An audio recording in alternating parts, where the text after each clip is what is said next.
guys? We've had the Bahrain Grand Prix. What a brilliant race we had. The absolute opposite of what we got last time out in Japan. We had safety car, strategy, we had overtaking.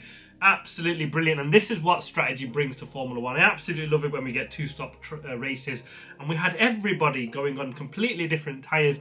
Even at the end on the safety car start, we had guys on the medium, the softs and the hards at the top three, and you just thought, well, what's going to work out here? We had just enough laps potentially where you thought, could that hard be the one? It wasn't the tyre of choice in the end, was it? It was crap, really. Yeah, pardon the French, but what a race it was. Yeah, let's go through the story of the race though, and we'll start right at the front, and it was Lando Norris who got an absolutely cracking start, and he was helped a little bit by being out of his grid position. He got a 5-second penalty which he served at his first stop for that, but it was the perfect start for him, really, wasn't it? He absolutely needed that. Started in P6 and he was right into P3 and all over George Russell. And had he got past him, then we'd had a cracking 1-2 battle with Piastri and Norris, because them two were clearly the class of the field, the McLarens. Piastri up front was flawless. His teammate was absolutely not. But then in behind, we got a brilliant battle.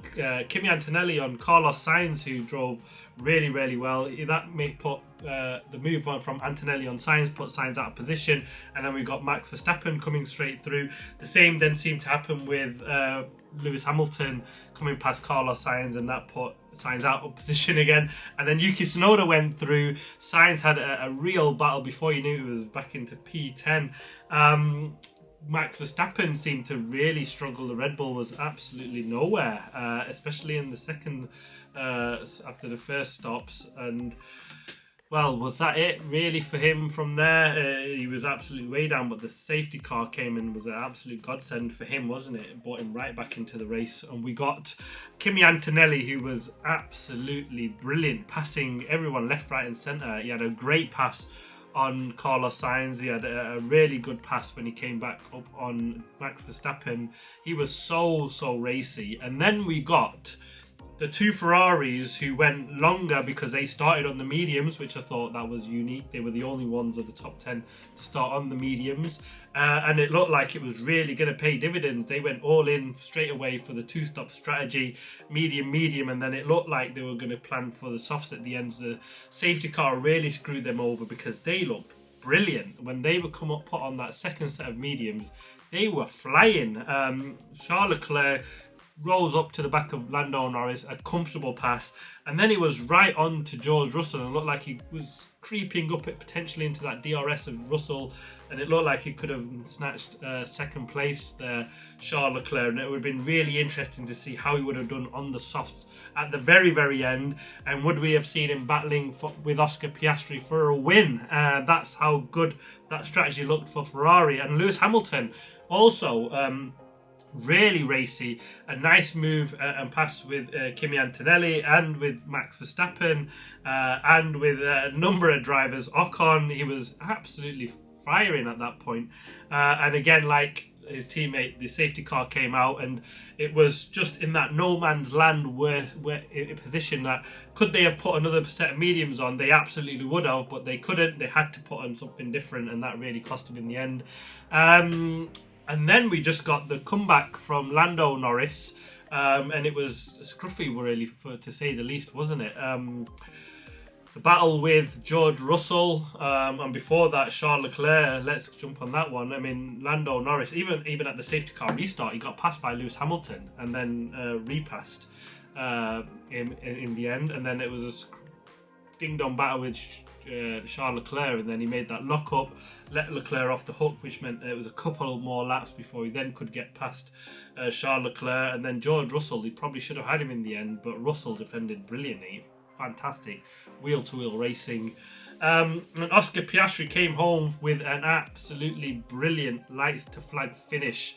This guy has been on it all weekend. I had tipped him down in my predictions to win this race and to get pole position.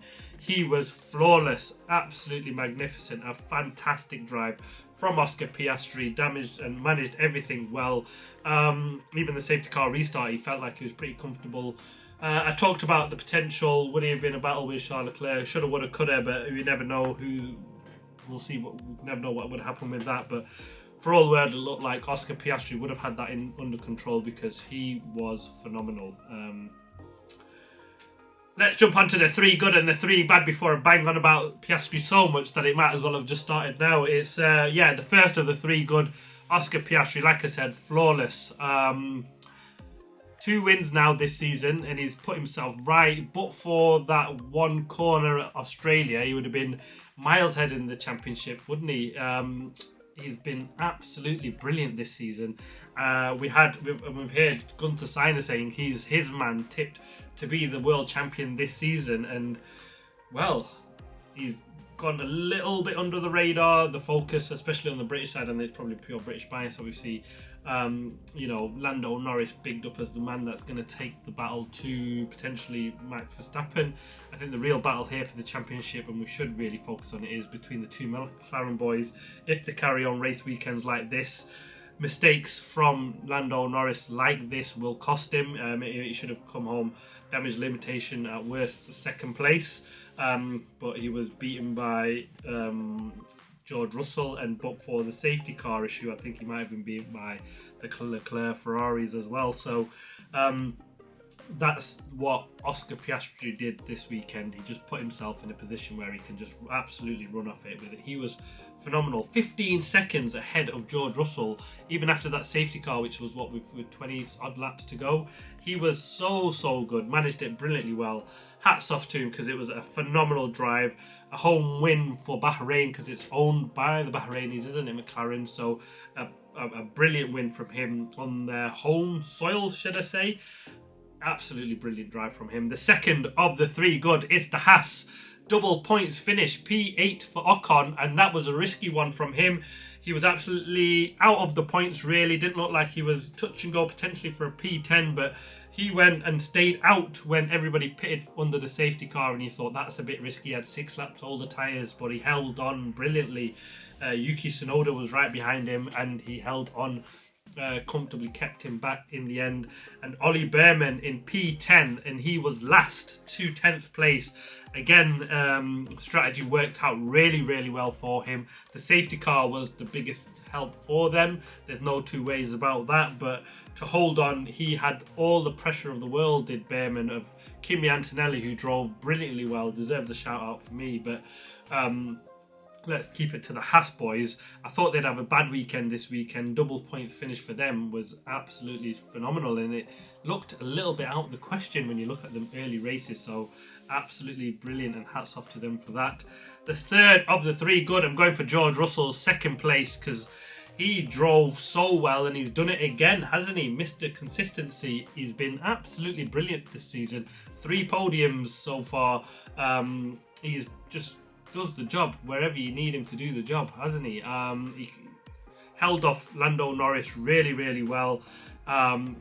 It looked like he held off Lando Norris early doors at the start of the race when he was right up behind him, and then he had Charles Leclerc coming up right behind him and doing battle with him, and he held him off really well. And then Lando Norris again right at the end. Just to caveat this, he's under investigation for a DRS potential infringement. He went to press the radio button and the DRS opened. We're not yet to see what happens with that. At the time of recording, it's still under investigation. Considering how long the investigations took for the Mercedes boys, who got the 1-place grid penalties for their starts for the race after they, getting to the front of the queue in Q2, we might be here all night. So another potential penalty looming for George Russell. Actually, he was obviously the one that got the 1-place grid penalty as well. It was a bit of a shame for him that, because could he have jumped Piastri at the start? It would have been really interesting to see that, but he'd done it again. He was absolutely brilliant. Held off Lando Norris. For all the world, looked like Lando Norris would pass him, and that just to run him down at the outside at the last lap. I think that was really well done. That meant he just was going to hold on for the rest of the lap, and a well-deserved P2. He held on brilliant for that. Let's get to the 3 bad, and the first of that, I'm going to go with Lando Norris. Sounds really harsh, this, but he's finished in P3, a podium position. He was 6th, but after his start, he was right up into P3. He got the penalty for the start. It was just too many mistakes this race for him. He got the 5-second penalty. Despite that, he should have then, got passed by Lewis Hamilton on the restart. That wasn't too much of an issue because he almost repassed Hamilton immediately after that. And then it took so long passing Charles Leclerc, mistakes, the lockups, and that meant just 3 or 4 laps longer behind Charles Leclerc. And had he made them moves early, he would have been right up into George Russell earlier with better tyres, and had more opportunities to do the passes on George Russell. He was just too indecisive when he got up to the back of George Russell, and I think that's really where his big problem was. And that's disappointing because after that brilliant start, you thought for all the world he'll be up into second place in no time and we'd see a battle for the win between the two teammates, and it wasn't to be. Norris made too many mistakes and Oscar Piastri on the other hand was flawless. So it sounds odd, but a P3 actually is really disappointing for Lando Norris, and Oscar Piastri puts himself right back in with the title fight. It's really, really close up at the front, and Lando Norris should be doing better, really. He wants to be the man that goes on and win this championship, and so far he's not really done that yet. The second of the 3 bad, I'm going for the Aston Martins. These guys looked absolutely nowhere. Lance Stroll finished in P18. Fernando Alonso finished in P16 in the end. They were absolutely nowhere. They put a lot of investment in this car and they've absolutely done nothing so far for the first 4 races of the season. In the race, they just looked... Fernando Alonso was 13, P13, P14, just about holding on. And then he just dropped back in the end, and Lance Stroll was absolutely in no man's land. He was a second behind the guy in front, but he was not putting any pressure on him really. And Lawson, who had penalties as well, and he still managed to finish ahead of Lance Stroll. So it just shows how poor it has been. It's been a really bad weekend for Lance Stroll as well, in particular, and the Aston Martin team. I wouldn't be working in their factory on Monday morning. I heard Papa Stroll comes in there throwing his weight around early morning. So after a bad weekend, and it's definitely been one of them this weekend for them. The third of the 3 bad, and I'm going for the Williams guys because their car was looking really good around here. Carlos Sainz with a brilliant qualifying position, but then in the race just didn't get anywhere, did they? Carlos Sainz was really like a bull, wasn't he? He was pushing around and really giving it hard, defending well, dropped 4 places pretty quickly, put himself back into the top 10 or just done the top 10 in the end. And then he got that penalty for driving the guy off the track. He was a bit disappointed because he felt Yuki did that to him. He did that to Kimi Antonelli. I think that's what he got the penalty for. So disappointing from him in the end. And Alex Albon was in the DRS of Behrman at one point after the safety car restart, and he thought, could he nick P10 in the end? He got done by Antonelli, and then he just followed him home in 12th place. A bit of a shame really, because it looked like for all the world that Williams had the car to pick up some good points this weekend, and instead it's the Haas boys that have taken probably the points that they should have taken home this weekend. So it'll be a bit of a somber mood in the Williams garage, but what a race in the end. It was absolutely brilliant. Watch out for the driver ratings video coming soon, and we go straight next week into Saudi Arabia, round 5. This is a circuit that I absolutely love. The high speed Monaco, we get everything over there. I absolutely love the circuit. I know there's a lot of criticism from fans and other drivers potentially around this circuit about it being a bit dangerous, but it's what this F1 should be. Should there be potentially a bit more runoff, we might see more overtaking, possibly, but we do get that normally there, and we do get some decent races, so I cannot wait for the action to get going next time out. 1 week to go. F1 is buzzing at the moment, and this has really lifted the spirits after a poor Japanese Grand Prix. Thanks for watching. Oscar Piastri with an absolute masterful drive this weekend. Can he do it again next time out in Saudi? Who knows? Let's see. Cannot wait for the action to get going there. Thanks for watching. Please like, subscribe, comment. As always, see you on the next one.